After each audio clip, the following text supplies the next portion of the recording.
अस्सलाम वालेकुम। Living standard से मैं हूँ ज़ाहिदा राव। उम्मीद करती हूँ आप सब खैरियत से होंगे। जैसे हम कोशिश करते हैं हमेशा लिविंग स्टैंडर्ड में जो है आपके लिविंग स्टैंडर्ड से रिलेटेड जो है मसले मसाइल हैं वो हल करें, आपके लिविंग स्टैंडर्ड को बेहतर से बेहतर करते हैं। एक हमारी छोटी सी कोशिश है और यकीनन कहीं ना कहीं आपके ज़रूर काम आएगी।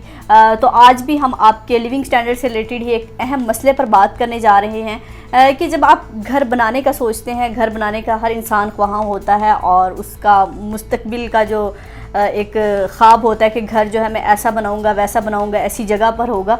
तो घर बनाने से पहले सबसे पहले आप जो अहम मरहला होता है वो आप जगह का इंतखाब करते हैं। अगर आप जिस महल्ले में या जिस गली में आप प्लॉट का इंतखाब करने जा रहे हैं तो कुछ गलतियां जो है हर इंसान से होती हैं और प्लाट मुंतखब करते या जगह मुंतखब करते हुए आपसे भी हो जाती होंगी। तो हम यकीनन आज उन गलतियों की निशानदही करने जा रहे हैं कि अगर आप प्लाट लेना चाहते हैं, जगह लेना चाहते हैं घर बनाने के लिए, तो ये वीडियो ज़रूर देखिएगा ताकि आप वो गलतियां ना दोहराएं जो अक्सर आप कर चुके हैं या आपके इर्द गिर्द के लोग कर चुके हैं। तो अगर आप किसी गली या महल्ले में प्लॉट लेना चाहते हैं, सबसे पहले आप देखें कि आप जहां आप प्लॉट जगह ले रहे हैं घर बनाने के लिए, वहाँ की जो कम्युनिटी है वो आपसे रिलेट करती है, क्योंकि कम्युनिटी का रिलेट करना आपसे बहुत ज़रूरी है। जहाँ आप रहें, जहाँ आप घर बनाएं, जो इर्द गिर्द के लोग हैं वो आपके लिए कंफर्टेबल है या नहीं, आपके लिए कंफर्टेबल जोन है या नहीं, आपके बच्चों के लिए है या नहीं, आपकी फैमिली के लिए है या नहीं, आपके बुज़ुर्ग हजरात के लिए है या नहीं, क्योंकि घर के हर फ़र्द के लिए कंफर्टेबल जोन होना ज़रूरी है ताकि आइडियल घर बन सके। फिर उसके बाद जिस जगह आप प्लॉट ले रहे हैं वहाँ आपने देखना है कि वहाँ बुनियादी सहूलियात मौजूद हैं। बुनियादी सहूलियात में सबसे पहले आपकी आती है बिजली। बिजली की वहाँ कितनी सप्लाई है या नहीं। बाज़ इलाके होते हैं कि वहाँ बिजली का काम हो रहा होता है, अभी कोई मीटर वगैरह नहीं लगे हुए होते। आप वो देखें कि अगर हो रहा है या हो चुका है उस पर आपको कोई इन्वेस्ट करने की ज़रूरत, या आपको कोई मुश्किलात तो पेश नहीं आ सकती। फिर दूसरा, पानी एक अहम जुज़ है ज़िंदगी का। पानी के बगैर हम एक मिनट भी गुजारा नहीं कर सकते। तो पानी का आपने देखना है कि अगर पानी के लिए वहाँ बोरिंग कराना चाहते हैं तो वो कोई सहराई इलाका तो नहीं, कोई रेतला इलाका तो नहीं है जहाँ आप बोरिंग कराएं और पानी जो है फिर भी ना आए। तो उसके लिए आपको बहुत सारे मसाइल का सामना करना पड़ सकता है, क्योंकि आपने वहाँ जगह लेनी है, आपको तो नहीं पता कि वहाँ पानी के क्या मसले हैं। तो आप इर्द गिर्द के लोग जो वहाँ रहते हैं उनसे तहकीक कर सकते हैं कि यहाँ पानी के क्या मसले हैं। और तीसरा, गैस। गैस वैसे इतना बहुत बड़ा मसला नहीं है, आप उसका अल्टरनेट भी ढूंढ सकते हैं कि आप सिलेंडर इस्तेमाल कर सकते हैं, लेकिन अगर हो तो बहुत बेहतर है। तो ये 3 बेसिक चीज़ें, ये भी आपको देखना बहुत ज़रूरी है। तीसरी बात, जब आप प्लाट लेते हैं जिस गली या महल्ले में, तो आपको उस गली का साइज़ देखना बहुत ज़रूरी है कि उस गली का साइज़ इतना हो कि कोई गाड़ी आराम से आ सके और जा सके। हम सिर्फ गाड़ी की बात नहीं कर रहे, बाज़-औक़ात आपको किसी एमरजेंसी का भी सामना करना पड़ सकता है, आपको कोई एम्बुलेंस भी मंगवानी पड़ सकती है, कभी आपके घर में कोई आग, कोई इस तरह को अल्लाह ना करे ऐसी कोई सूरत हाल अगर हो भी जाती है तो आप फायर ब्रिगेड को कैसे बुला सकते हैं, वो गाड़ी आ भी सकती है नहीं। और फिर आपकी कोई खुशी की तकरीब भी हो सकती है, घर में आप कोई फंक्शन करना चाहते हैं घर में, तो आपके मेहमान जो हैं उनको आने में दिक्कत का सामना करना पड़ सकता है या आपको भी दिक्कत का सामना करना पड़ सकता है। तो ये देख लें कि आपकी गली से बाआसानी गाड़ी का आना जाना हो सकता है या नहीं।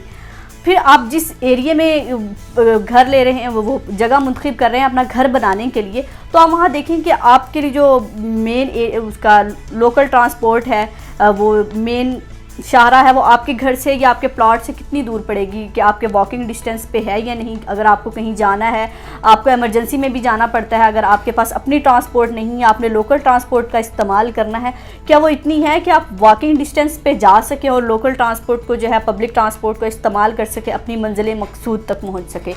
तो ये वो तमाम चीज़ें हैं जो आप किसी महल्ले में प्लॉट लेते वक्त आपको ये तमाम चीज़ें मद्देनज़र रखनी चाहिए। और जिस जगह आप महल्ले में आप जगह ले रहे हैं वहाँ का सीवरेज सिस्टम भी देखना बहुत ज़रूरी है, क्योंकि सीवरेज सिस्टम जो है वो भी आपके घरों में उसका जो है बहुत बड़ा अमल दखल होता है कि, और ख़ास तौर पर जिस जगह पर आप घर बना रहे हैं, घर के अगर बिल्कुल बाहर कोई सीवरेज सिस्टम ऐसा है जो आपकी उसकी स्मेल गली में है, या आपका बारिश आती है तो फिर भी वो आपके घरों में जहाँ पानी आ जाता है तो वो भी आपके लिए बड़ा मसला पैदा कर सकता है। तो इसलिए वो भी देखना ज़रूरी है कि सीवरेज सिस्टम किस सिस्टम से बना हुआ है कि अगर बारिश ज़्यादा आती है या कोई और मसला होता है तो आपके घरों तक पानी ना आए और आपके घर जो है उसे डिस्टर्ब ना हो या फिर स्मेल ना हो गली में। क्योंकि जब कोई बाहर से मेहमान आता है या कोई भी आता है तो सबसे पहले आपकी गली पर ही उसकी नज़र जाती है कि गली कितनी साफ़ है। तो यकीनन आप भी सोचते होंगे कि अगर कोई आए तो आपकी गली जो है साफ़ सुथरी हो। तो सीवरेज सिस्टम देखना भी बहुत ज़रूरी है। फिर हम बात करते हैं कुछ लोग, हर इंसान जो है तरक्की करना चाहता है और तरक्की करने का ख़्वाह भी होता है। वक्त के साथ जैसे जैसे वक्त बदलता है इंसान की सोच भी बदलती है और वो चाहता है कि मैं बेहतर से बेहतर की तरफ जाऊँ। और लिविंग स्टैंडर्ड तो हमेशा कोशिश करता है कि आप लिविंग स्टैंडर्ड के ज़रिए जो है अपनी ज़िंदगी को बेहतर करते रहें। और लिविंग स्टैंडर्ड जो है आपके उन मसलों को भी हल करता है कि आप महदूद बजट के अंदर रहते हुए अपने लिविंग स्टैंडर्ड को बेहतर करें।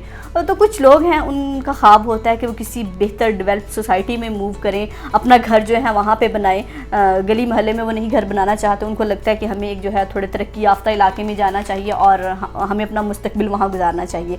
तो उनके लिए भी कुछ गाइडलाइंस हैं, क्योंकि जब आप सोसाइटी में जाते हैं कि कहीं भी प्लॉट तो आपने लेना है तो वहाँ भी आप कुछ गलतियाँ करते हैं। तो आज उन गलतियों की निशानदेही करते हैं कि सोसाइटी में प्लॉट लेते हुए कि ये गलतियाँ आप मत कीजिएगा। सबसे पहले तो आप ये देखेंगे जिस सोसाइटी, जिस हाउसिंग सोसाइटी में आप प्लॉट लेने जा रहे हैं, आप पहले तो ये देखें वो गवर्नमेंट से मंजूर शुदा है या नहीं।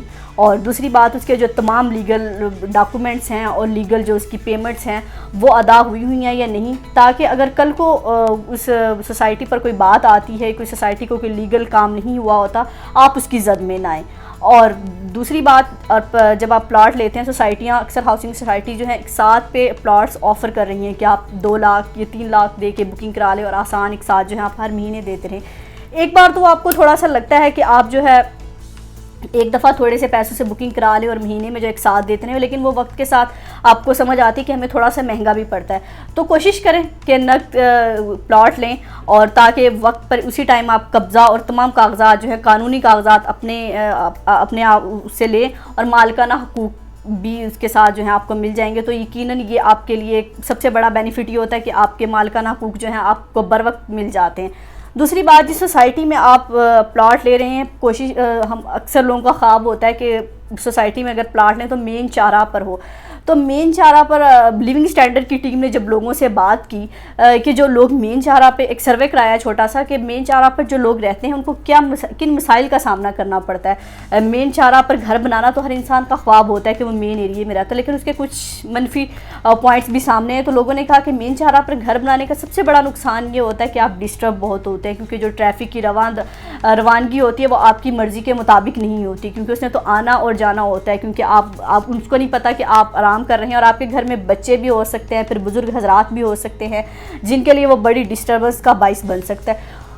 अच्छी बात है कि आपका ख्वाब है कि आप मेन चारा पर घर लें, लेकिन अगर आप इन गलतियों को देखें या इन चीज़ों को देखें तो हो सकता है आप अपना इरादा बदल लें। मेन चारा पर प्लॉट लेने का ये मसला है। और फिर प्लाट का इंतखाब करते हुए आप ये भी देखिए जहाँ आप प्लाट ले रहे हैं वो मेन कमर्शियल एरिया के नज़दीक हो, और अगर मेन कमर्शियल एरिया वहाँ नज़दीक नहीं है तो एटलीस्ट मिनी कमर्शियल एरिया आपके नज़दीक हो, ताकि आपको बुनियादी सहूलियाती ज़िंदगी हैं आपके डोर स्टेप पर मौजूद हों। और उसके अलावा आपके घर में कोई स्कूल गोइंग होता है, कोई कॉलेज गोइंग, यूनिवर्सिटी, किसी ना किसी एज में तो हर घर में कोई ना कोई होता है। तो ये भी देखें कि स्कूल, कॉलेज, यूनिवर्सिटी का फ़ासला जो है आपके घर से मुनासिब हो, ताकि वहाँ जाने में भी आपको आसानी हो। और फिर तीसरी बात ये कि मस्जिद और पार्क का फ़ासला देखना भी बहुत ज़रूरी है, क्योंकि बुज़ुर्ग हज़रात के लिए ज़्यादा दूर जाना मस्जिद में थोड़ा सा दिक्कत पेश आती है उनको। तो ये भी देखिए कि मस्जिद का आपके प्लॉट जहाँ आप ले रहे हैं, घर बना रहे हैं, वहाँ से कितना फ़ासला है और पार्क का भी कितना फ़ासला है, क्योंकि अगर पार्क ज़्यादा दूर होगा तो आप बच्चों को भेजने में थोड़ा सा झिझकेंगे, घबराएंगे कि हो सकता है कि कोई मसला दरपेश आए। तो एटलीस्ट अगर आपके घर के नज़दीक है तो आपको ये भी इस मसले का भी सामना नहीं करना पड़ेगा। फिर अगर जब आप प्लाट का इंतखाब कर रहे हो, ये देखें कि वो हाइटेड एरिया में प्लाट हो। हाइटेड एरिया में प्लाट का मतलब ये है कि आप ये नहीं कि उसमें आपका कॉर्नर प्लाट भी हो गया, आपका बेशक वो मेन कमर्शियल एरिया में प्लाट हो या फिर एंड क्लोज टू स्ट्रीट हो, कोई भी प्लाट हो, वो कोशिश करें कि वो हाइटेड एरिया में हो, क्योंकि उसकी लोकेशन जो है अच्छी आती है, आपका घर जो है उस पर बनकर अच्छा लगेगा। और फिर जब आप प्लाट मुंतखब कर रहे होते हैं तो सम टाइम आपको एक्स्ट्रा लैंड भी मिल जाती है। एक्स्ट्रा लैंड का मतलब ये है कि आपको प्लाट अगर आप 7 मरले का ले रहे हैं तो साइड पे आपको कोई छोटा सा कॉर्नर 1-2 मरले का, 3 मरले का, कुछ ना कुछ ऐसी जगह होती है कि वो प्लाट ख़रीदते वक्त वो आपको कहते हैं कि आप ये भी ले लें, आपको इस पर कुछ डिस्काउंट भी दे देंगे। तो वो आप ज़रूर लीजिए अगर आपको एक्स्ट्रा लैंड प्लाट मिलता है, क्योंकि उस टाइम तो शायद आपको लग रहा हो कि मुझे थोड़ा सा महंगा पड़ रहा है, और लेकिन वो आपके लिए मुस्तकबिल में बहुत अच्छा साबित हो सकता है, क्योंकि आपके पास एक एक्स्ट्रा जगह होगी, क्योंकि जहां आप 7 मरले लेना चाह रहे थे वहां आपके लिए 10 मरले जगह आ गई है। और कोशिश करें कि फिलिंग एरिया में जो है प्लाट ना लें। फिलिंग एरिया से मतलब ये कि आजकल सोसाइटी में जो है जगह को हमवार करने के लिए एक जगह से जो है मिट्टी उठा के एक जगह से उठा के दूसरी जगह फिल कर देते हैं ताकि वो एक दफ़ा सरफेस हो जाए, एक दफ़ा वो जगह जो है बराबर हो जाए। अगर वो आप ले लेते हैं तो आपके लिए वो थोड़ा नुकसानदेह साबित हो सकता है वो इस तरह से, क्योंकि आपकी इन्वेस्टमेंट जो है उस पर ज़्यादा होगी। जब आप उस पर कंस्ट्रक्शन स्टार्ट करेंगे तो आपको उस पर ज़्यादा लागत आएगी और आपके लिए वो बेहतर नहीं है। तो कोशिश करें, तहकीक करें लेने से पहले कि वो फिलिंग एरिया में मौजूद ना हो प्लाट। और फिर उसके अलावा तकरीबन जो है हमने सारी बातें जो है इस वीडियो में डिस्कस की हैं। कोशिश की है कि आप प्लाट लेते वक्त या किसी जगह का इंतखाब करते वक्त वो गलतियाँ ना करें जो हमेशा अक्सर लोग करते हैं। बाकी अगर आपको लगता है कि कोई ऐसा मसला है जो हमने नहीं बयान किया और आप सुनना चाहते हैं कि उस मसले पर भी हम बात करें तो आप हमें कमेंट बॉक्स के ज़रिए बता सकते हैं, क्योंकि लिविंग स्टैंडर्ड तो हमेशा चाहता है कि आपका लिविंग स्टैंडर्ड जो है बेहतर रहे, आप बेहतर से बेहतर की तलाश में रहें और बेहतर ज़िंदगी गुजारें। तो उम्मीद करते हैं आज की वीडियो आपको अच्छी लगी होगी। अपना और अपने प्यारों का बहुत ख्याल रखिएगा। अल्लाह हाफिज़।